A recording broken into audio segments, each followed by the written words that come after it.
ปีพุทธศาสนา25ปัก68ว่าปีใต้2ไปปัก19นี้ปีก็33ปัก86คู่ปีคิดวันที่5เดือนเอเปิลปี2025เดือน5ขึ้นมาวันอะไรอยู่8คำในปางสร้างตือกรรมดานัตตาวิปัสสนากรรมฐานปอกคำทน3ที่เอิงกัดกู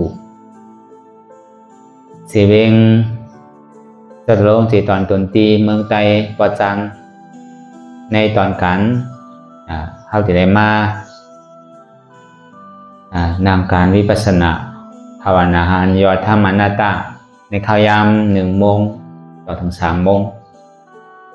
ในวันผลหาในวันเหมือนไหนก่อนดังสุดไหนก็คือเขานั่งขากายกดขาขวาทับต่างขาซ้ายก็อะไรอย่างนั้นขาซ้ายทับต่างขาขวาก็อะไรมือ2 ขอนต่างไว้เหนือตาเขาก็เอาในไว้ตัวเขาสื่ออีวิเคียงอีวิยานนะก็เอาในเขาลาหูเนื้อปนุยานปียาเอามือเขาใส่ดีเอาอิดจ้างตื้อกับน้ำรับตาเนื้อปได้ยามปียายักษ์ตัวที่มันนอวิญญาณธาตุใจเตียนเท่าผู้นั้นอะไรเสียนั้นในที่มันพูดบอกเกิดขึ้นเปลี่ยนมานั่นคือเขาหมอว่างเป็นหน้าตาอะไรก่อนเต้าไปหันเจี๊ยบไปหันทุกข้าไปป่องเสียงเลี้ยงใส่เนื้อหน้าตาในเกาะด้วยดีร่มถือใส่คอก่อนตั้งถือใส่เขายาวๆถือเสียงยาวๆถือใส่เขาลึกๆถือเสียงลึกๆเขาเกิดออกตายเขาเป็นออกลูกป้อมเกิดแยกตายไหนแต่ว่าเขาตัวเราบอกไว้หลายแง่เขามีญาณทั้งหันสื่อใจญาณทั้งบนสื่อใจอันเฉพาะที่มันนำอุปเปิงแล้วตั้งแต่สิวต่อไปที่นั่นป้นปีป้นเดินป้นวันมาก็ถึงพองยามมาเดี๋ยวนี้มีอะไรในที่อันว่าเป็นเขามีเขาเตียนเขาอุปเปิงพองอันอะไรเนี่ยอายุอาศักเขาก็นำมาเท่ามาจะอาศักนำมาในหนุ่มมาเท่ามาก็ตั้งเปลี่ยนก็เปลี่ยนมานำซ้อมถึงนี้กำเนิดสุดมาเนี่ยก็ป่นตั้งตายเพราะว่านั้นเลยเสียเกิดตายนี่มีอะไรตั้งหลังป่นมากกว่ามันนะตั้งนานนั่นเนี่ยก็ซ้ำดีเลยตายด้วยนั่นก็แล้วก็วันนั้นลองตั้งอันเท่าไรเกิดไรตายเนี่ยเป็นทุกข้าวที่พอเขาเกิดป่นลองตั้งเกิดตั้งเต่าตั้งเป็นตั้งตายเนี่ยก็เขาหลุดมหาตระเตียนนำเกิดอันเท่าเป็นตายพอมีเกิดอันนำเกิดก็มีพอมีเท่าอันนำเท่าก็มีพอมีเปลี่ยนอันเปลี่ยนก็มีพอมีตายอันตายก็มีนั่น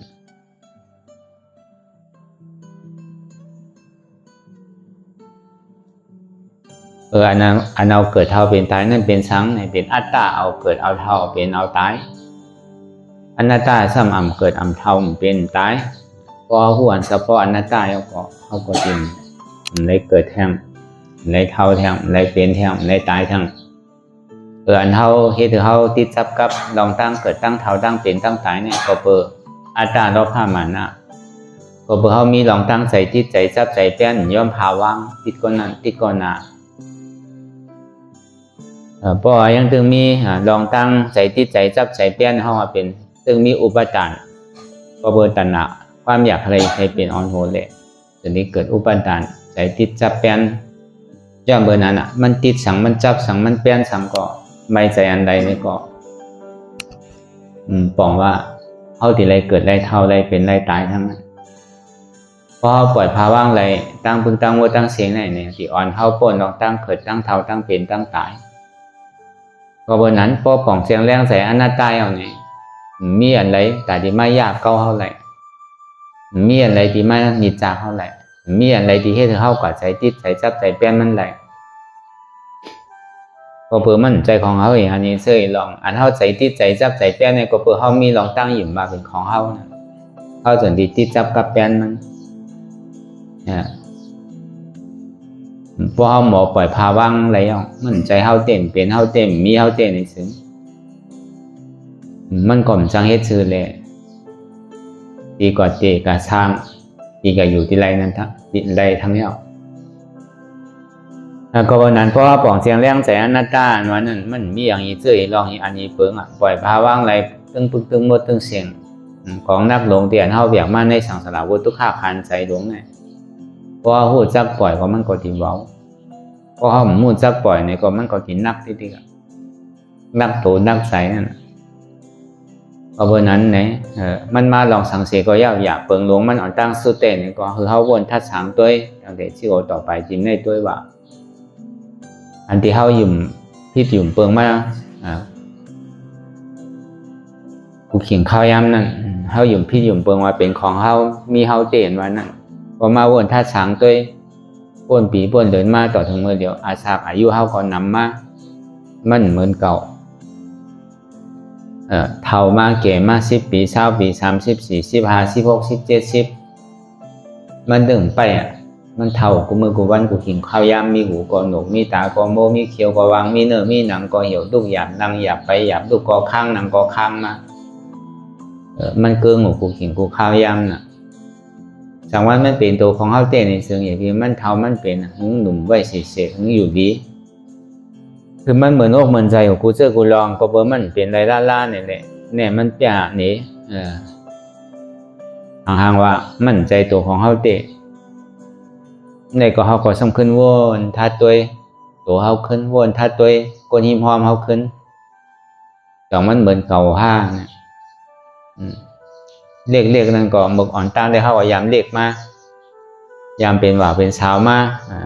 ต่อถึงพ่อเตะหน้าหัวต่อเฮิรนต่อถึงมาถึงมือพ่อยามเหลียวเนี่ยเป็นปู่เป็นนาย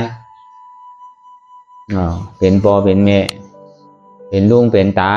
เป็นไม้เขาก็ลูกที่ลูกอ่อนมากเว้ยหนังเก่าใครใหญ่ก็ใหญ่มากใครเกิดก็การอะไรเกิดใครเท่าก็การอะไรเท่าใครเป็นก็การอะไรเป็นใครตายก็การอะไรตายใครผ่านยานเนี่ยก็กลายเป็นอะไรผ่านยานอันนี้มันบอกในลองตั้งเสียจัตราเนี่ยมีไผ่พาวังมีไผ่ป่นรอดไหลก็บนนั้นเอาลองตั้งในเรียนคือเลยเขาปฏิเสธเกิดสังเวกาตราคือเขาป้อหมออิ่มหมอเวอหมอจันลองตั้งเกิดตั้งเท่าตั้งเปลี่ยนตั้งตายนี่มันทุกขั้นนะก็ใครป่นลองตั้งทุกขั้นเนี่ยก่อนดูหาลองตั้งนั่นคือเรียติมทุกขั้นนั่นคือเรียติป่นลองตั้งเกิดตั้งเท่าตั้งเป็นตายไรเนี่ยต้องมาเข้ามาอ่อนกันเหตุการณ์ตราจ้างอาถูกตราเรื่องพอหันตราเหมือนนั้นตราเนี่ยบอกว่าอนัตตาตราก็มันเปลี่ยนก็มันเปลี่ยนอนัตตานั่นแหละตรานั่นคำเนี่ยก็บอกกรรมปาลีบอกกรรมใจว่าเรสังมานว่าเรสังเพราะหมายทำตยาเนี่ยนะเพราะแต่ห้องตราเนี่ยเพราะว่าตั้งพอดอกประชาชนทำนั่นก็พอตั้งพอดอกโค้งเป็นห้องว่าทำพอตั้งไทยห้องว่าเป็นธรรมะดีเตียมันเป็นตัวเดียวกันธรรมนั้นโน้ตเป็นสังละสัพเพธรรมะอนัตตาธรรมดังโมดังเสียงในป้อป่องเสียงเลี้ยงใจอันนี้มันเป็นอนัตตาบอกว่าเขาก็อ่อนกันหัวอ่อนกันว่าอ่อนกันลาดอยู่ว่าก็ว่าเขาไม่ให้การตราเป็นเฮตตราดินนั่นเป็นเฮตตราดินในว่าเขาอ่อนกันเมื่อเขาอาถูกตราอ่อนเขาเมื่อเหตุการณ์ตราอ่อนกันเมื่อซอกเตะเหตุการณ์ตราถ่อมตราเลยเนี่ยก็กับใครถ่อมซื่อถ่อมใครเฮ็ดซื่อเฮ็ดเนี่ยเพราะห้ามไปป่องเสียงเลี้ยงใจว่ามันเป็นอนัตตามันไปเป็นตราเถอะมันเป็นตราเหรียญมันใจตราเตะบ่มันไปว่าป้อมว่ากับกาเลยลองอนัตตามั่นใจเป็นตราว่ะอนัตตาเนี่ยเป็นตราลูกในมั่นใจเป็นไทยรัฐทั้งก็มันเป็นตัวพุทธคำพระเป็นเจ้าเฮาลาดกำเดียวนั่นสัพเพธรรมะอนัตตาเอกธรรมโมอนัตตาต่อพระเป็นเจ้าว่าทำดังเสียงในตีเต้มันมีอนัตตาเดียวแค่เพื่อกับบริวารที่นั่นที่เที่ยวในซื้อเนี่ยโกนเฮาในมันเหมือนกัน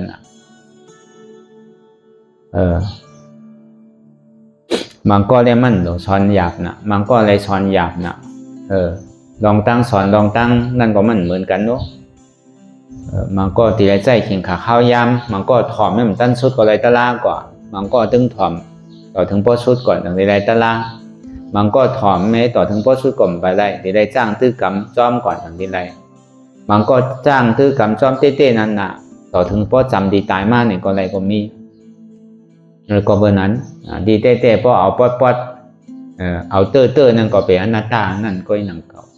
ตาลาอันว่านั้นตยาอันว่านั้นพ่อก็เย้าสร้างตื้อกรรมก็เย้าอันเฮ็ดอยู่เย้าพอเขาไปพูดจักอนัตตาอันว่านั้นไปว่าเป็นตลาแต่ว่าถอมตลาก็เหมือนกันพอกล่าวเลยลองฐานหน้านำป้นได้สังกว่าเลยลองชินศีลาป้นได้สังกว่าเลยลองสมาทานนำป้นได้สังเนี่ยก็ย่ำไปว่าเป็นหูดีเตอร์ว่ะก็เบอร์ลองฐานหน้าศีลาสมาทานเนี่ยมันยังตึงมุงมองสุดต้องใครเป็นก้นดีผีเมียอยู่ไปใครเอานี่ปั่นยังใครเกิดเท่าเป็นตายของนั่นน่ะได้เป็นก้นก็เย้าได้เป็นผีก็เย้าเมืองนี่ปั่นเนี่ยไผ่เคเมื่อเมื่อตั้งเขาตีเป็นก้นก่อนเดี๋ยวมนจอมก่อนเพราะเมื่อไรอิ่มมากกว่าเมื่อกว่านี่มันเลิกอะไรที่นั่นหลังเก่าที่อย่างก็เย้าเขาหลวเอาคือมันสุดอ่อนตั้งอันไรเนี่ยเอาไว้กำนั่นมันตกมากกว่ามันเจ็บก็เขามองใครเป็นก้นถึงตายมาซ้ำเป็นก้นนอกจากตัวกับเป็นสีผมมีก็ซุ่มมันมองใครเป็นผีซ้ำเป็นผีอะไรมาตกนาลายตัวกับเป็นสีผมมีก็ซุ่มจัดมันนั่นมองใครเป็นช้างหรือป้าก็กับสมาธิเป็นหืออันใดเป็นสมาธิอันใดเป็นวิปัสสนาเขาก็ย่ำแจกเฮ็ดไรถึงที่ตายมาทันดีกว่าเป็นช้างเขาเป็นซ้ำตกอาเปสีผมมีของเฮ็ดอยู่มู่ซ้ำเฮ็ด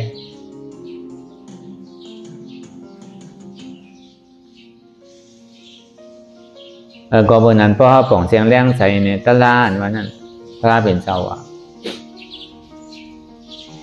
พอถ่อมยาอันก้นห่อก็เหมือนกันว่ะพอห่อกับกันเลยลองตาหน้าน้ำสีล้านน้ำสมาทานน้ำในก็นั้นก็พูดใจเปิ้นได้สังหมอวินเรืออากาศดำดินได้สังจะไหนก่อนแต่ว่าเป็นลองตั้งคือตอนว่าถ้าเป็นจอมจะยองย่อหนึ่งเก่าแต่ผ้าเป็นเจ้าไว้มันนังเอ็ดเสียดอันตัวอันเนาอันบวยอันห่างว่ะใครอยู่จำใครอยู่ที่ม้อมใครอุบใครลาจอมว่ะพอเบอร์โก้เท่านี้มันได้ไก่ยุ่มอันทอดอันแม่น่ะมันอยู่มันเต้นั่นน่ะมันดีกับมันทอดอันแม่นั่นน่ะตัวเจ้าเก่าเป็นหือจะได้ป้วนชื่อหือลองตั้งตัวข้าในเจ้าเก่าจะได้เฮ็ดสื่อเลยป้วนให้หัวน่ะอยู่มันแม่แต่แล้วน่ะอันแจดมันอยู่ในตัวในใจเขาช่ำยุ่มช่ำกับอยู่อันแม่นั่นน่ะเนี่ยพาเป็นเจ้าตือว่าเป็นหูเมื่อกว่าก้นห่อยังตือว่าเมื่อกว่าพอถอดมาเฮ็ดห้องหมออิ่มเบอร์จันให้ออกป้วนร้อนในสังสารวัตถุข้าคานใส่เนี่ยจนที่ห้องเป็นหูดีว่ะก้นห่อก็มันนั่นหนังเก่าว่ะพอกับกาเลยดังเลยพอดีอิ่มเบอร์จันลองตั้งเกิดเท่าเป็นตายเนี่ยอย่าไปมุ่งมองสุดต้องใครเกิดใครเท่าทั้งเย้าในสัจจะหลายตั้งมัวตั้งเสียงในอันห้อมยามเป็นเนี่ยมีมาอีกทีเป็นมากูภัยกูป้าทางก็ยามเป็นมาผีก็ยามเป็นมาอันใดห้อมเป็นเนี่ยมีผู้หญิงผู้ชายก็ยามเป็นมาคนผีนางผีก็ยามเป็นมาคนช้างก็ยามเป็นมาสองอันมีอันเท่าเป็นในห้อมถูกดีกับเป็นทั้งเอาว่ะมันเป็นเนี่ยมันเย่าเพราะอาสาสุดในสำขึ้นมาเตะปฏิสันติขึ้นมาเตะเงาขึ้นมันกึมเตะมันหมอลู่หมอแล้วรอกาดอเกียนวันนั้นอันเท่าโดเลยถูกดีคาดใจเลยหิมาไว้นั่นรอกุตลาวะรอกุตลาเนี่ยเป็นชื่อเนี่ยเป็นก้อนกว่าตั้งน้ำปอกขึ้นตั้งหลังวะแต่อันปอกขึ้นตั้งหลังเนี่ยเป็นสังอ่ะเป็นอริยาเท่าโดเลยเพิ่งเป็นอริยาเกิดมาเป็นโกนเยาพบญาศาสนาเยาพอเขาหูจักเส้นตั้งแต่ที่เป็นอริยาในปองเฮาซุ่มเขาให้กันตลามาชื่อก็เยาะเพราะเขาไปปองเสียงเลี้ยงใส่ตลาเนี่ยสัมเป็นสังอันอีหยังมันเป็นตลาอันเท่าถ่อมตลาเนี่ยร่อนแก่มันมีสังอันเท่าไรถ่อมอันเท่าไรเฮ็ดอันเท่าไรหู้อันเท่าไรตุ้ยเนี่ยอันหัวไรถ่อมเนี่ยจ่องมันเป็นตลาเตอันตาเท่าไรหันเนี่ยจ่องมันเป็นตยาเต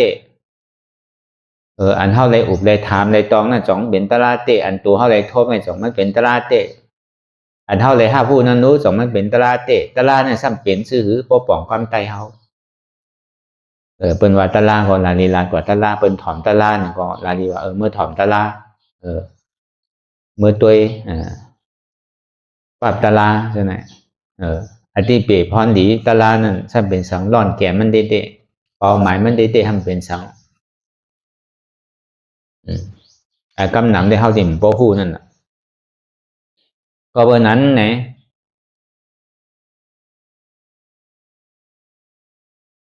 พระเป็นเจ้าแต่นี้ยองย่อเป็นธรรมะก็ที่ก้าวะใครวินก็ย่อใครลำดินอะไรก็ย่อใครหู้ใจเบิ้นก็ย่อเนี่ยพระเป็นเจ้าก็ยองย่อวันเบิ้นที่ก็อยู่เมี้ยวนั่นแปลแล้วนะดองจ้างเสียจานตลาเนี่ยเบิ้นอยู่มาดูคอสังกัมสอนพระเป็นเจ้าเนี่ยเบิ้นที่ก็อยู่อันวิเศษเบิ้นที่ก็อยู่อันแม่แล้วนะอันแจดมันเมี้ยวซ้ำอยู่มั่งนะ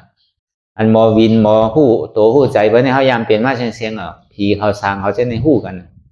วนซื่อต่อกันมันโดยไรลัดกั้มเหมือนเท่าลัดเนี่ยเอาใจลัดกันเงี้ยนะพวกใครหายตัวกั้มเงี้ยนะโจเรียกเมื่อก่อนกั้มเดี๋ยวก็กัดถึงกั้มเดี๋ยวนะตั้งไว้มันเขายามเปลี่ยนมาเสียงมันดีอ้ามดีไรอันมันหลีอ้ามน่ะนั่นเช่นจ่าตะละอันมันมีเตมันอยู่ในตัวในสายเนี่ยในอนัตตาที่มันอยู่ในตัวในสายในหลีอ้ามหรือเปล่า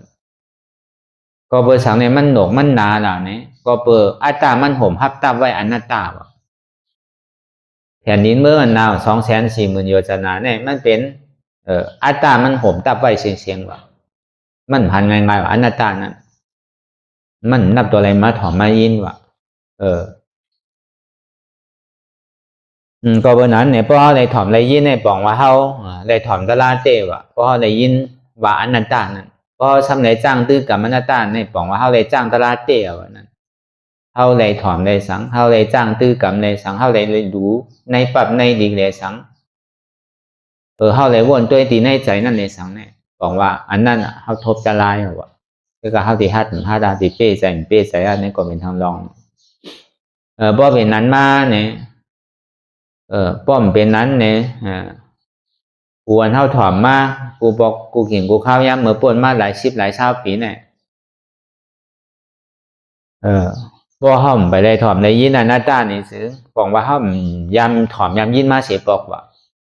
ก็เปิดตาลาเนี่ยมันเป็นอนัตตาน่ะเนาะเป็นอนัตตาวาตาน่ะตัวพระราเป็นเจ้าเขาก็เป็นเจ้าอนัตตาคอสั่งคำสอนของพุทธะพระราเป็นเจ้าก็เป็นอนัตตา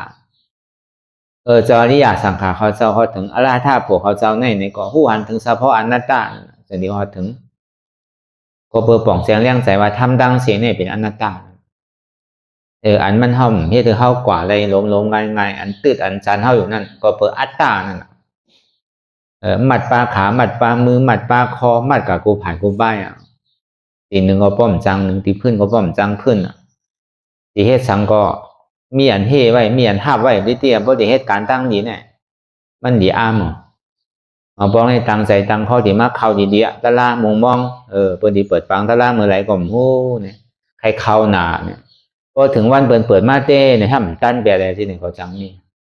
กำนำเนี่ยมันเป็นที่ไหนแปลมันต่อง่ายๆนั่นก็ว่ามาพอห้ามทางว่าที่ได้มาเฮ็ดเนี่ยก็ซ้ำได้มาเฮ็ดเนี่ยก็ซ้ำจังมีนั่นก็ก็กะอันใดก็ยากคือเขาเลยป่องเสียงแรงใส่เพราะเขาตั้งใส่หาเต้เพราะเขาไข่ป่วนลองตั้งตู้ค่าเต้อย่างนั้นอันเท่าสู่ต้องมองมองอะไรเป็นก้นดีผีแมทตัวเลยมักตะลาโผตะลาเลยทมยานี่ปั่นที่กันเย็นเรียกว่าจอดถึงตีเนี่ยปั่นกันเสียนที่กันนั้นสุดมาเนี่ยบอกว่ามันมาเขามาเปิดปังตะลากันนั่นบอกว่าเขามาเปิดพระตูนี่ปั่นแต่เขาดีมาปีกับเป็นสีผมนี่ก็ได้ยินสายงายได้ยินข่าวในก็อันนั้นแต่มาเฮ็ดมันมีที่เฮานั่นมันใช่ว่าอยู่ๆมันติดตกมาเหนือกลางเฮาแน่เฮาสิเอาปุ้งตุ้งเอามันอะไรน่ะอันเฮาสุต้องมงบ้องนั่นอะไรว่ามันเต็มเอาโทเนี่ยอันเฮาได้ยินข่าวได้ยินสตางค์ว่าเพิ่นสิมาเปิดปังตลาดกล้วยกะมันได้นั่งหยาบอีกนึงเนี่ยได้นั่ง2 ชั่วโมง2 นาทีวันได้4ปอกก่อนว่าพอเป็นนั้นเนี่ยพอตั้งใจตั้งข้อมาใครกลัวก็ไหนอารมณ์2 ชั่วโมงเนี่ยง่ายๆโอ้เนี่ยใครกลัวมากน่ะถ้ามาวันใด4 ปอกใด2 นาทีแน่แล้วนี่ป่าเนี่ยมันมาเอาก็ไหนเขาซ้ำกลัวก็ไหน ก้อยกาตาอยู่ในต้องอันเท่าอุกันตึงขึ้นในเขาซ้ำโกนังเก่าอันเท่าอยู่ในต้องในข้าวตั้ง8 เดือน9 เดือนในซ้ำโกอันเท่ามันนังตลา1 ชั่วโมง2 ชั่วโมงไปเขาซ้ำวาโกนะปองว่าเนี่ยมันมีส่วนใดส่วนเป็นของเขาก้อยกาเพราะเขาเฮ็ดเนี่ยก็มันจังกะหาตั้งพิษภัยไว้ใส่ว่าเปิ้นเฮ็ดอะไรก็เขาเฮ็ดอะไรปองอันนี้ป่านนี้มันเหมือนนางอันเฮาย้อนสุดต้องไว้เนี่ยมันแปลว่ามันเต็มทวนก้อยกะเฮาดิย้อนเอาแลมเฮ็ดก็มันไรมันมาอย่างก็กะเฮาดิไรเฮ็ดเส้นตั้งนี่ป่านนี้ติได้เฮ็ดซื่อติได้สร้างตื้อกำตราซื่อติได้เมื่อเนี่ยมันมีรองตั้งสังเตติได้ฮู้จักกันไรตะลานว่านั่นตะยานว่านั่นซ้ำเป็นสังถอนตะลานนั่นซ้ำเป็นสังโดยตะลานนั่นซ้ำเป็นสังหันตะลานเนี่ยซ้ำเป็นสังเฮตตาลานั่นซ้ำเป็นสังอันนี้มันโดนมีข้อถามบอกว่าคือเขาหาสังหาอนัตตาหันสังหันอนัตตาผู้สังหูจักอนัตตาตัดสังตัดอัตตาถึงสังถึงก่อนที่เป็นอมตะเนี่ยพอป่องเสียงเลี้ยงใส่ตยาเนี่ยมันดีเป็นที่ไหนกูเจอกูลองมันเป็นอนัตตาว่ามันเป็นนั้นลองอันเฮฮับตามันนำหนากิเลสานว่านั่นมันเฮเฮาหมู่กามันซ้ำหามเฮาทางเฮเฮากูเจอกูลองกระจูเฮาตีป้นหอป้นเฮือนเฮานั่นกระจูเฮาตีเทียบตั้งแต่แลพาว่างเฮือนเฮาไหลนั่นมันมีหลายเจอหลายลองหลายผายหลายป้ายบางพอเฮากะโจนเปิ้นอันเปิ้นเฮฮับตาเฮาก็ตึงมีอันเปิ้นดีโหมโจมจอมเฮาบ่ใครมีเฮ็ดที่ไรก็ไรเช่นที่ในเปิ้นก็ว่ามาหลายผายหลายป้ายนั่นน่ะหลายเจอหลายรองนั่นน่ะกระจูเฮาติมาฮอดจอดถึงตีในปางละลาเนี่ยก็ง่ายๆนั่นเก่าเปลี่ยนหยาบเต้ๆนั่นเก่าพอเป็นเมียวพัดตูก็เปิ้นบ่ใครปีกไว้กูฮู้น่ะลันกว่าฮู้หลายกว่าอันว่าเปิ้นตีปานแห้งมันบ่มีเปิ้นใครหาบ่ติๆกันน่ะเปิ้นใครหาไปแล้วอย่าไปเมื่ออยู่ที่ไหนเฮ็ดที่ไหนที่ใดก็เหมือนกันก็หนังเก่าอันนี้ปองว่าเปิ้นเฮฮับตับไว้ว่ากิเลสนี่มันเป็นที่มันเหมือนหนังฮับเฮาไว้เฮเฮาไว้หามเฮาไว้ถึงดิ่มจังเฮ็ดซื่อบางปอกวานเมืองบางปอกตีอยู่ด้านเศร้าก็อยู่ในกลางในเกก็อยู่ในเส้นที่ไหนวานเมืองเปิ้นบ่สุขสักบ่ตันไหนก้ามเป็นไตเป็นเนื้อเปิ้นมีก้นหย่องเลยเนี่ยเปิ้นเฮ็ดการตลาดดีๆก็หาเมืองหมดเนี่ยเมืองวันเมืองมันสุกซักว่าแต่ไหนเนี่ยยันที่เมื่อเฮียงกว่าตุกข้าเลยกล้ามกึ่งกลางเปลี่ยนมาที่เปลี่ยนฮือละเนี่ยอันนี้ก็เขาก็เลยยินมาไปนำเพราะว่าเหมือนว่าตั้งปลอกโค้งเนี่ยไปทำตัวทีวีตัวพงตัวสั่งนำโน้เป็นวันในเมืองปัจจานต่องที่เนี่ยมันสุกซักหนาเป็นซึกเป็นเสือกันบังกันแหมกันตีกับเฮียงการตลาดนั่นเหตุการณ์เดียกล้ามพวกกัดตายที่เหตุฮือละเป็นก็ว่ากันที่นั่นว่าแล้วมันก็เป็นซ้ำปองแล้วเขามาเปิดฟังตลาเป็นซ้ำมาเป็นเมืองมารเหมือนเนี่ยที่ต่องที่เนี่ยก็เมืองมารเมืองเดียวแผ่นดินสั่นกวนดูกวนตายตั้งใหญ่ตั้งน้ำไหนตีเมื่อยางกำเขากัดตายต้องเปิ้นแกเนี่ยเปิ้นซ้ำล้อมไม่ใส่ว่าที่เต้มันเปหังน่ะเพราะมันเป็นก็มันจังเปิดนั่นก็เบอร์มันเปลี่ยนเนี่ยมันจะมีเปิดอะไรเมื่อปอกเมื่อป่นมาเนี่ยยึกไว้น่ะตีเฮ็ดเต้ก็วันเมืองมันบ่แข็งลองย่อกะตั้งเจ็บตั้งไหมหรือเสียนั่นมาเนี่ยก็ลองไปวันเมืองก็มันบ่กัดเย็นมีโอกาสเฮาเฮ็ดการศาสนาเนี่ยมันใจเป็นหนูมู่เย่น่ะเนาะมันก็ซ้ำใจเป็นในงานเย่มันก็ซ้ำใจเป็นสิปอยเย่มันใจไปมังมีดีเป็นในเฮ็ดใจใครมังมีดีเป็นใครได้เงินได้ค่ำในเฮ็ดก่อมใจใครจู้ตุ้มคือก้นนำในเฮ็ดก่อมใจใครลุกขึ้นในให้กล่อมใจปุณณศาสนาพุทธกัมพระเป็นเจ้าเฮาตีเฮืองกว่านั่นเองปุณณศาสนาเนี่ยเพราะว่าศาสนาเย่ปุณณเนอและศาสนาพุทธกัมพระเป็นเจ้าเฮามันตีเฮืองเบิ้งใส่กว่าก็เปลองตั้งอันเฮาตีเกิดตีตายในเฮาหู้ได้เพราะเฮาเนี่ยทิมเนี่ยที่ไว้ในเมื่อฟุกมาเฮาตีตายเฮาก็หู้เดินนามาเฮาตีตายเฮาหู้ปีนามาเฮาสันตีตายเฮาก็หู้เมื่อป่นมานั่นน่ะเมื่อหลวงแต่งเงามันเขายามาหันยามาหูจักกันนั่นอันตายก็กว่าก็มีตั้งน้ำเอาดู อันตายว่าอันหูหนวกก็มีดังน้ำอ่ะอันกว่าอะไรไปอะไรก็มีดังน้ำอ่ะจังว่าอาขิงข้าวยามเนี่ยมันไปเฮาเยาน่ะก็เบอร์นั้นเฮาก็หิมเฮ็ดหิมจ้างหิมตื้อหิมกำเมาก็เบอร์ก็ไหนก็นั่นอันมีวาสนาให้การตลาเนี่ยก็เบอร์มุงบ้องถึงมาวันเหมือนไหนเมื่อไรเป็นที่มีปังตลาเมื่อไรที่มีเปิดปังตลาเมื่อไรที่เฮ็ดปังตลาเนี่ยอันก็มุงบ้องใครเฮ็ดก็มีตั้งน้ำเพื่อกะใครเฮ็ดใครจ้างใครตื้อใครกำหมดชื่อในเซต้าเนี่ยก็เพราะมันพร้อมกันเนี่ยมันมีรองตั้งผมรวมกันใช่ไหมลองตั้งกูซื้อกูลองตามมันติมีปังตลามาหนึ่งปอกนั่นนี่ก็มันใจของง่ายๆนั่นก็มันก็เป็นอันหยาบเตะก็เพื่อพอมันมีมาเย้านี่ก็เขาก็ไว้ใส่ไว้คอดีๆงามๆเฮ็ดกันเฮ็ดจอมปักเปิงให้ท่าทันหานอย่าปีโกมันใจว่าติมีเฉยๆเขายามเขาก็จำมาลอยๆเอาอะมาถึงวันเหมือนได้ก็เป็นวันที่หาทางหาวันหกวันก็บ่เย้ารู้ไว้บ่ตันได้ข้าวยามเนี่ยมันไปเฮาก็เบอร์นั้นอ่ะอันเท่าเอกการตลาเนี่ยก็เฮาก็คัดใส่ให้ถือเห็นคือหันตลาเป็นสั่งอันใดเป็นตลาเนี่ยก็คือเฮาปป้องกำเหลวเพราะเฮาป้องเนี่ยเพราะเพิ่นถามเฮามาเนี่ยเพิ่นสิถามเลขเฮาตลาเนี่ยเป็นสังเนี่ยอีเต้มันก็วันใช้โดวันนำหลังเก่าตลาพระเป็นสวรรค์วันนี้มันเป็นอนัตตาว่ะอันห้อมป้นเนี่ยก็เปิดอัตตาวะอัตตาเนี่ยเป็นเหตุทางเราอจ้องทุกข้าวะอนัตตาซ้ำเป็นเหตุทางเราอจ้องสุขข้าวะโดยเล็บป่องแจงเรื่องใจช่องตัวนี่แกเนี่ยเพราะห้อมผู้สั่งป้อมหมอตอบแกเบิ่งก็ผู้คันนั่นก็ไรอ่ะนางเฮแล้วมันตีปล่อยพาว่างได้โน้สัมดีเฮ็ดถือเพราะนางเพราะมันเจ็บก้นขึ้นมาเนี่ยตัวสมุทัยเสียจานั้นอจ้องทุกข้าสมาเป็นโหเกาขาเกามือเกาโตเกาใจเกาเจ็บเกาวะอันนั้นเป็นอาจ้องทุกข้าวะอันมันเจ็บมันแกนมันเสียบมันไหมเนี่ยเป็นอาโจทุกข้าวะพระท่องว่าตัวสมุทัยเสียจาเลยทุกข้าเสียจานั่นน่ะเพื่อการไล่การเฮ็ดในสมิเลยเฮ็ดชื่อละอย่างจอมเชนตั้งมากกว่าเอาสมาธิที่สมาสังกัปปะสมาธิที่หันมามันเป็นอนัตตาสมาสังกัปปะวนมามันเป็นอนัตตาวะวนมาตีขาก็มีขาวะอนัตตาวะมีมาดีเอลก็มีเอลอนัตตาวะมาดีโกนมีโกนอนัตตามาดีต้องมีต้องอนัตตามาดีใจก็มีใจอนัตตามาดีเจ็บก็มีเจ็บอนัตตาบ้วนลองเปิลก็มีเปิลวะอนัตตาบ้วนลองเขาก็มีเขาวะอนัตตาบ้วนลองเฮาก็มีเฮาวะอนัตตาบ้วนลองเก่าก็ซ้ำมีเก่าวะอนัตตาอันไหนวะเป็นเส้นตั้งอันไหนวะเป็นทยาอันนี้ก็บ่เพิ่นถามมาเนี่ยก็เฮาก็จังตอบเกลีเปิ้นนั่นน่ะบ่คนมีปัญญาเนี่ยมันต้องฮู้บ่คนมีปัญญาก็เถียงเถียงชื่อละอโลตยาสุเนี่ยตยาโหปุตตยาสุเนี่ยมันเหมือนเปิ้นถ้าบ้านมีหัวก็โหปุตแกมีขาปุตแกมีเอวปุตแกมีใจเนี่ยก้นเมียวมันก่อมใจหรือมีใจโลเนี่ยป้อมมีเปี่ยวมีม้วนในที่เมื่อยังเมื่อนี่ป่านแน่เนี่ยอันเปิ้นดีคัดก็ดีคัดอันนั้นเขาพอก้นผู้ก็ซ้ำจังหมอมีหนังเก่าก้นก็มีหลายสำแสนเปิงเนาะ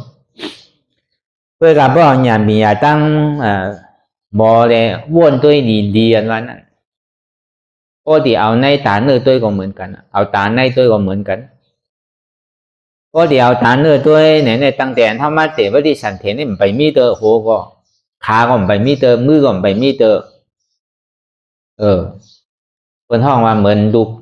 กบลูกเขตนั่นว่ะเหมือนมาเตนั่นไปมีขามีมือเตอว่ะก้อยใหญ่มา2 เดือน3 เดือนมาในถึงที่พูดออกมาว่ะโหมันมือมันขามันนั่นย่ำไปหู้ดีเตอว่าเป็นผู้หญิงผู้ชายพอใหญ่มา4 เดือน5 เดือนเนี่ยก้อยหู้ว่าเป็นผู้หญิงผู้ชายก็ในพอออกมาเนี่ยหูดีตาดีก็ไปจังว่าเตอว่ะที่ให้เธอล่ะพอเกิดออกมาซ้ำมีตายก็มันก็จังเป็นน่ะเนาะ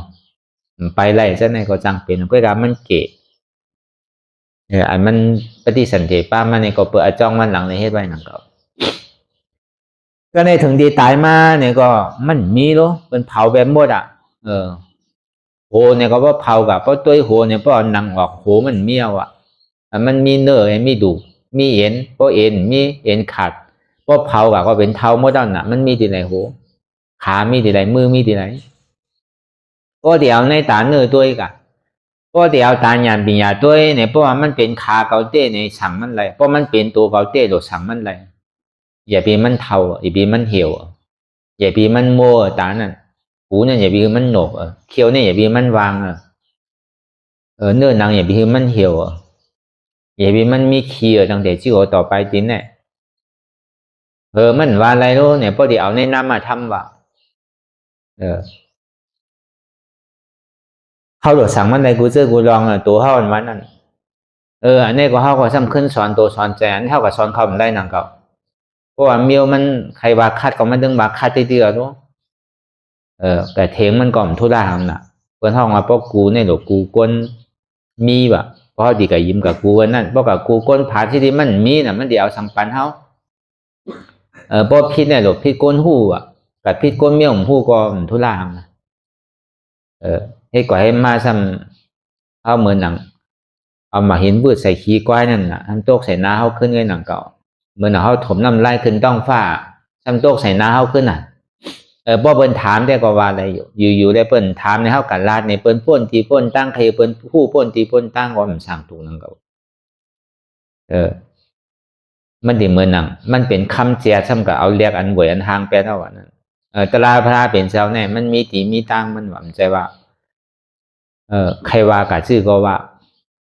ใครว่ากับกูตีกูตั้งอะไรวะป้อมใจข้าวยามถูกดีลาดดีลาดวะป้อเป็นเมียวอันเปิ้นยุ่มยำก็มดีลาดนังเก่าวะวินลังห่อปันก่อมไล่นังเก่าวะเนี่ยอยู่ไรเป็นห่อตะลาเนี่ยเป็นนี่ไรนังอะไรเหมือนเท่าเฮ็ดมือเดียวเนี่ยน่ะวินลังใส่เลยห่อก็คิดว่าไรวะบอกว่ายุ่มยำตะลาวันนั่นมันจะว่าใครมีหมันหน้าเพเปิ้นยุ่มยำอะไรแหละบินนาจู้เปิ้นนี่แหละคือเปิ้นไวมั่นใจเข้าไวตะลานั่นน่ะเนาะอยู่หลายแหละพอมีปางตะลาเนี่ยเปิ้นติโกนฮอตะลาเนี่ยเปิ้นดิเลยไวตั้งนาดิเลยบินนาตัวย่อกี่เปิ้นเลยมันนางตะลาซื้อก็ว่าเปิงอนัตตาวิปัสสนาเฮาเนี่ยมันจะว่าปล่อยพาตะกาปล่อยพาเจ้าปีเจ้าน้องเขาไอ้นังหังก้อยมันใจเขาติเลยตัวซ้อมนั่นก้นฮอก็ติเลยนั่งซ้อมนั่ง2 ชั่วโมงก็กะติเลยนั่งซ้อมติเลยทิ้งย่อกี่ซ้อมเท่าถึงที่หู้นั่นน่ะย่อกี่ก็เลยเป็นหือมันนั่งซื่อหือมันสำเฮ็ดลายสื่อพี่ได้ถูกพอมันกึ่งกลางร่วมกันโน้ซ้ำติเลยตัวซื่อหือซ้ำติเลยปานสติซื่อหือพอมันเยอะอะไรมันไขพื้นมันโลซ้ำติเลยเฮ็ดซื่อหือเนี่ยมันต้องเอาใจใส่อันเท่าเป็นฉาชุมาเนี่ยก็โดไว้ใจมันหนังดูเข้าก้อนหนึ่งว่าก้นมาให้การตลาก็เปยหยุ่มยามาก็อะไรก็นั่นก็ใครไรตลาเนี่ยจะนี้มาเฮ็ดผมใจว่าใครมาจ้ากันผมใจรู้ใครไรนาไรตากันมาเฮ็ดผมใจปองว่าอันเท่าไม่ให้การตลาเนี่ยมันไงๆนั่นตัวเข้าก็ตู้ข่าเลยเสียนั่นมาเนี่ยเขาผมใจว่าไม่ให้การตลาอย่างหนึ่งอย่างเดียวลองอยู่ลองเศร้าเข้าก็ตู้ข่าลองกินลองว่าเข้าก็เหมือนใจเข้าพออยู่อยู่เฮือนแน่เขาใครกินสื่อก็กินไรเขาใครเฮ็ดสื่อก็เฮ็ดไรพอเขามาอยู่ในหมู่ในจุ้มไหนเนี่ยเอาเขาวางไรเปิ้นเลี้ยงชื่อสกัดที่ได้กินอันนี้ลองอยู่ลองเศร้าลองกินเขาก็เป็นอันอยากลองตีนอนตีเศร้าเขาเนี่ยก็มันเต็มทนลองตีนนางเขาเนี่ยก็ไพ่ก็กำไม้มันเป็นอันอยากผืดก่อนเชียงก็เปิ้นนั้นจะดีมาหาทุกข้านั่นโดยเช่นนั้นมาทุกข้าตัวย่อมก้าเนี่ยผมใจว่าเขามานั่งตะลาอันหนึ่งอันเลี้ยวเขามีตามเจตนาเตียนเขาในหลู่ไรต้านเนี่ยเขาซ้ำในหลู่ไรต้านทั้งก็เพื่อที่นั่นหยุ่มย้ำว่าเขาก็อะไรก็นั่นก็ใครป่องเสียงเลี้ยงใส่ตะลาเนี่ยเขาจึงที่อ่อนกันมาเหตุการณ์ตะลาผมใจว่าใครนาไรตาผมใจว่าใครชื่อไรเสียงผมใจว่าใครจ้าเนี่ยเพิ่นว่ากับนางไรคือเมื่อนางไรเกี่ยวผมใจน่ะก็อะไรก็นั่นก็หยุ่มย้ำว่าใครทบตะลาใครไรตะลาก็เบอร์นั้นนะเขาก็ดีเลยไว้ใส่มือหนัง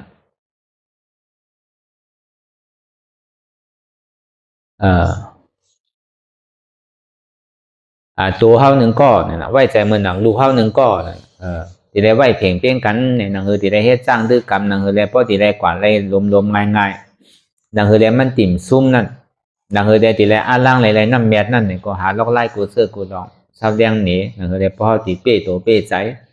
เขาพอตีจุดพาว่างไรในยุงนำคันธาเขาพอตีมีแห้งใจเลยการนั้นเท่าตีหนึ่งก็เท่ากับพอตีมพัดหนึ่งการเท่าตีพื้นก็เท่าตีมพัดพื้นการเท่าตีฮัด ลูกก็เฮาหัดลูกเฮาสิอ่านหน้านั่นน่ะเนาะบ่มีคนตวยก็เพราะมันเป็นนั้นปล่อยเฮาอยู่กะว่ากะเป็นเฮาเฮ็ดมาถึงเฮารู้อันเฮาอยู่ห่างก้อยเฮ็ดห่างก้อยเนี่ยเฮ็ดมาหลาย10ปีแล้วน่ะพอมาวนถ้าสางตวยล้อผ้าเฮาก็ซ้ำใจว่ามันยอมลงซ้ำนำขึ้นอันเฮายามเฮ็ดมาเนี่ยตัวสาเฮาก็ยังซ้ำนำขึ้นน่ะบ่ห้ามหน้าที่ก็ซ้ำนำขึ้นน่ะเปิ้นใกล้ว่าใกล้ป้องน่ะด่วนเขาเมเฮาปอเฮาเนี่ยกับเขาตะลาว่าปอกมาซ้ำต่อซ่าก็ใหญ่ล้อผ้าก็ใหญ่เหมือนเก่าถามว่าดิหมอกัดเย็นๆดิหมอเยินไรนะเนี่ยซ้ำอีป้องขี้หลาขี้ท่าหรือเก่าก่อนอ่ะมันก็เฮ็ดตะลาเนี่ยย่ำว่าสังถึงก็เฮ็ดตะลามาเนี่ยย่ำล้อผ้าก่อนนำมาต่อซ่าก่อนนำมาเพราะเป็นเช่นนั้นในเส้นตั้งมันผิดเบิ่งอ่ะมันใจเส้นตั้งสั่งถูกพอไม่กันตะลาเนี่ยหนังล้อผ้าเฮามันตีเกะหนังต่อซ่าเฮาเนี่ยมันตีเกะหนังเลยมอห้าหน้าที่เฮาเนี่ยตีเกะจองว่าไม่ให้การตลาจองว่าการตลาเนี่ยมันจึงดีโตตอนขึ้นเพราะว่ามันหนำยังเหมือนเก่าในปองว่าตลาเฮาเนี่ยมันไปขึ้นเด้อจองว่าหนังแลดีเฮ็ดคือล้อผ้าเฮานั่นเกะลงเบาลงนั่นเนี่ยก็ลองอันอยู่ลองอันเศร้าเฮาเนี่ยก็มันก็เปลี่ยนเปลืองตลาดก็รายเดียวยุ่มรายเดียวมันจะว่าทางเลยกินเลยว่าทางเลยอยู่ไรนอนเอาใจว่ามันแซวลองอยู่ลองเศร้าลองกินลองนอนเฮาลองดังเฮาก็มันไข่เคียงอีกหนึ่งมันไข่ตุกขาอีกหนึ่งก็เพื่อสั่งหลังหนังเลยล่อผ้าเฮานั่นมันติ่มมีหนังต่อซาเฮานั่นมันดียอมลงลองตั้งใจลำใจกำหนังเลยมอห้าอันห่อมพูนั้นมันดียอมลงหนังหมาหน้าที่เฮามันดีชอบมันดียอมลงนั่นก็เพื่อมาพึกนั่นพอมันยอมลงเลยมันหายก็แค่ดีนะก็เพื่อมันเป็นตัวกิเลสหมดนั่นล่อผ้าต่อซามอห้าหมาหน้าที่นั่นกูจะฮิริออตาปะวิจิกิสาจังนั้นที่นานไม่ตายจังนั้นอันใครรับใครนอนเพราะอยู่เฮิรนเฮาได้เอาใจเฮาวางเล่นน่ะอันเท่ากับเขาก็เหมือนกันอ่ะเอาใจเฮาวางก็ลูกใครลูกก็มีตีเฮาใครนั่งก็มีตีเฮาใครไปก็มีตีเฮาน่ะมีไผมาว่ามาหามเฮาลูกอันนี้มันไรน่ะเนี่ยพอถึงข้าวยามมาเนี่ยก็พอข้าวลูกก็การไรลูกก็พอเป็นต่อยหิงเฮาก็ก็การไรลูกอ่ะสุกนาสีเขียวมาจู้กันพวกกลางในเจ้าก็4 โมงต่อถึง6 โมงน่ะพอกำหนึ่งเปิ้นบ่หนดต่อยหิงทั้งว่าใครกินก็การอะไรกินอ่ะเขาเนี่ยพวกกินเอาหลดเนี่ยกินเอาก็หลดเลยมันเดือว่ะอันถูกดีซักผ้าซักโคตุเทสังก็เฮ็ดกว่าห้างไผห้างมันน่ะกำพอ8 โมงถึง10 โมงบ่หนดต่อยขึ้นทั้งเอาอ่ะอันนี้บอกว่ามันคัดตัวคัดใจเฮาน่ะเอาใจเฮาว่ามันไรน่ะพอถึงข้าวยามเปิ้นเฮ็ดก็การอะไรเฮ็ดถึงข้าวยามกินก็การอะไรกินถึงข้าวยามนั่งก็การอะไรนั่งถึงข้าวยามนอนก็การอะไรนอนมันเปิดห้องว่ามันเป็นปักเบิงว่าไล่เหลวอันนี้ปองมาสังตึงปึกตึงมกตึงเสียงเตียนเฮ็ดมาเนี่ยมันมาคัดนั่นคือแหละต่อผ่าต่อสามมห้าหน้าที่เขาเนี่ยมันดียอมนั่งคือได้เขาติมีลองตั้งขามตั้งยืนไรเหมือนเขามานั่งตะลาเนี่ยก็เหมือนนั้นนั่งเขานั่งคืออัตตาที่เนี่ยมันดียอมอันเขาดียืนไรนั่นอันเท่าว่าอนัตตาอันเท่าว่าป่องแจงเลี้ยงใจตาลาอันนั้นตาลานั่นมันป่องว่าอนัตตาเนาะพอป่องแจงเลี้ยงใจตาลาเนี่ยพอเขาหนังพอมันก้นมันขึ้นมันเหมยมันแกนมาเนี่ยมันใจเก่าอนัตตาอันนี้มันเป็นตยาอยู่หลายเลยผ้าเป็นเจ้าวะก็เลยหันตุกข้าก็นั่นหันตาลาวะก็เลยหันเจ็บก็นั่นหันตาลาวะเจ็บไปตุกข้าเป็นอันเดียวกันก็เลยหันเจ็บก็เลยหันตุกข้าก็นั่นหันตาลาวะก็เลยหันตาลาก็นั่นหันพลาวะบอกมาพอหันเจ็บหันตุกข้าก็หันอนัตตานั่นพอหูเจ็บหูตุกข้าเนี่ยก็หูจักอนัตตาพอหับเจ็บหับตุกข้าอะไรเนี่ยก็หับเอาอนัตตาพอหันอนัตตาหูอนัตตาหับอนัตตาก็บอกว่าทมยาหันพลาหูจักพลาหับเอาพลาทางคอ1 3ป้อก็เลยหันตุกข้าก็นั่นหันพลาวะก็เลยหันเจ็บก็นั่นซ้ำหันพลาวะพอห้ามใครหันเจ็บใครหันตุกข้าก็บอกว่าห้ามใครหันพลานั่นเขาซ้ำใครหันอยู่รู้ในพระราเนี่ยตอนนั้นมันเป็นพระราลิบเนี่ยก็พระราสไปนะพระราที่ในสไปนะพระราเขาในหังดีสไปนะเขายังใครหันอยู่นะพระราเนี่ยก็ในพอเจ็บมาเขาซ้ำใครปลายเนี่ยมันแจ้วนะก็เลยหันเจ็บก็นั่นหันพระราน่ะพอใครหันพระราก็อย่าไปโกเจ็บก็นั่นอย่าไปโกทุกข์ก็ใครหันพระราก็ พระตราสังขารนี่เป็นอันเดียวกันนะพระก็เป็นอนัตตาวาตาพระเป็นเจ้านั่นก็เป็นอนัตตาอริยสังขารนั่นก็เป็นอนัตตาธรรมอันหนึ่งอันเดียวนั่นมันเย่าในอนัตตานั่นนะเนี่ยปองหวานเท่ามหาตรานั่นเปิ้นติถามเขาติ่มปองแต่ยาสัมเป็นช้างมันใจเก่าอ่ะเป็นอนัตตาว่ะนี่ก็เขาติเลยซับแรงไรนั่นนะเว้ยกับพวกเขาติลาติบอกว่าในซึ่งเขาตัวเลยผ่านก่อนเขาเลยจ้างด้วยก่อนเปิ้นซ้ำติถามว่าป้อมใจเก่าเนี่ยเมื่อนาง2 ชั่วโมงนั่นรู้จงมือพื้นเนื้อตึกเป็นเก่าว่ะนั่นพวก2 นาทีได้พื้นเนี่ยเปิ้นดีอยู่หมดว่ะใจเก่านั่นเพราะว่ายังตึกพื้นอยู่เนี่ยมันหวานน้าต้านหวานเนี่ยไปปองตัวนั่นตึกหันพี่ตัวน่ะชอบแต่ว่าบาใจอยู่ว่าเป็นอนัตตาตั้งหันเนี่ยมันยังตึกหันพี่ตัวตึกหันมาเป็นเก่าอยู่นั่นใครหวานน้าต้ากูกำก็พอมันยังตึกพื้นอยู่พอมันยังตึกว่าตัวเก่าอยู่อันมานั่นมันไปเป็นเด้อว่าอนัตตาพอ2 นาทีแล้วมันพื้นนึงเนี่ย3 นาที4 นาทีแล้วมันพื้นนึงเนี่ยเปิ้นดิถามเฮาน่ะมันก็บ่เพิ่นมีปัญญาดังเก่านะมันจะว่าเปิ้นติ่มหู้มใจเปิ้นดิถามเฮามันบ่มีดอกเฮาก่อนบ่ได้หมอเกดินไรอยู่ไรเพราะเฮาผ่านไรก่อนเฮาไปลาติเปิ้นบ่เพิ่นถามลึกๆมาเนี่ยเฮาซ้ำสิอายเปิ้นดังเก่าบางปองเนี่ยบ่ถอมนำน่ะก็มันจังเย็นเป็นมิจฉาทิฏฐิดังเก่าว่าอนัตตาเนี่ยบ่มเฮ็ดจ้อมความนำนะว่าอนัตตาสุญญตาเนี่ยยังก็เป็นอนัตตาวะเพราะมันเป็นอนัตตาในซึ่งพอขาเจ็บมาในสังพอหนังพอก้นพอขึ้นมาในสังจะไหนจ่องพื้นอยู่2 นาทีเนี่ยอธิษฐานจึงดูเนี่ยดูเป็นอนัตตาเด่นเวลา2 นาทีโน้จ่องเฮ็ดไรเนี่ยพออยู่ที่จ้องในเฮ็ดไรพอมาที่เฮิรนเนี่ยใครเฮ็ดแล้วอันนั้นเนี่ยไปเป็นอนัตตาเถอะถือเป็นอัตตาเถอะก็เนี่ยอยู่มาบ่เป็นย่อกาตั้งเจ็บตั้งไหมตั้งไข้ตั้งหนาวมายาวเนี่ยโกตายก็เนี่ยโกตายมาซื่อเนี่ยเอาก็กะหาสบุญพองรู้สู่ก็หาที่ไรก็หายรู้ก็เนี่ย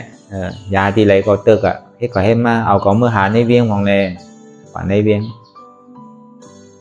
เอาก็กะเมืองในเมืองนาแลเนี่ยอ่อนกันกว่าอย่าพ่อเพิ่นถามมาว่าตะลาอะไรเฮ็ดอยู่ว่าอะไรเฮ็ดอยู่ตะล่าเบิ่นสอนให้เบิ่นสอนชื่อละมั่นใจตัวเก่าอนัตตาพอมันเจ็บมันกวนมากขึ้นมาเราจ่องเยื่อนไรก้อยกับยาเนี่ยยาจอดยาเจียวจ่องมันเยื่อนไรมันเยื่อนไรพอมันเยื่อนไรเนี่ยมันไปเป็นอนัตตาพอเยื่อนไรมันจังให้เถื่อนกำเนิดสุดมากก็เอาแต่ยาเป็นดีปึงเป็นดีปึงเองอันนี้สิ่งที่กึ่งตามมาเป็นอนัตตจึงโกตายว่าเนี่ยใจก็มั่นใจเก่าเป็นอนัตตาเพราะเขากล่าวว่าที่นั่นที่เปิดเมื่อเหลียวในสังว่ามันตีตายในโกตายเป็นดีถามมันเป็นดีถามมาไปใครตายนะดูกลมไปเป้ตัวเตอรู้ลานก็ไปเป้ตัวป้อมมีเฮาก็ไปเย้าเตอตายเต็มใครตายเตอนะใครอยู่หึงอันใดว่าไปได้เฮ็ดเต็มทนเตอบอกว่าไล่อันเฮาเฮ็ดมาว่าใจเนี่ยมันใจเก่าเป็นอนัตตาเนี่ยมันใจว่านั้นมันถือเป็นใจเก่าอยู่อันเฮาว่าอนัตตาเนี่ยว่าดอกว่าหลายเนี่ยว่าอันนี้ก็เฮาสิเลยปองอันเฮาว่าเฮ็ดกันตะลานเนี่ยตารยาอันนี้มันเป็นอนัตตาแล้วเนี่ยพอมันเจ็บก็ตั้งพึกตั้งมัวตั้งเสียงนั่นมีกะเจ็บก็เนี่ยเฮาซ้ำนี่ใกล้ว่าเจ็บก็ตั้งเนื้อตั้งตัวก็เจ็บตัวก็เจ็บพื้นตั้งซ้ายก็เจ็บพื้นตั้งขวาก็เจ็บอย่างไม่เปียเจ็บเพราะแต่ในตันเลยก็หู้เนี่ยจ่องยามเฮ็ดกันตะลาอยู่เนี่ยยามเฮ็ดอยู่เจ็บมือเจ็บมาโน่ซ้ำบ้วนเป็นที่สังก็มัดมาอยู่ต้องเป็นอนัตตาอยู่เจ็บก็เยื่อนไรนะอันว่าอนัตตานั้นรู้เนี่ยก็มันเป็นอนัตตานั่นน่ะเพราะอนัตตาเนี่ยมันหน่วยเยื่อนไรตานดีลาชิปปอกเป็นลาปอกเหลียวก็ตานดีลาปากปอกเป็นลาปอกเหลียวก็ผมได้ลามาเป็นดีลาถึงทีมจังเฮ็ดเสื้อก็กาติเลจุนสิที่มันใจเจ็บเก่ารู้อนัตตาเนี่ยพอเขาใกล้หลายเหล่ใกล้วาที่ไหนก็เปิดดีถามนั่นก็พอเพิ่นถามมาในห้องตอบไรเนี่ยก็เขาที่อายเพิ่นนั่นน่ะพอเขาเฮ็ดการตะลามาพออาสาเขาพอดีสุดเขาตะลามาก็หู้หลายปอกหลายกรรมมาว่าอ่านหัวปากมันก็มีลูก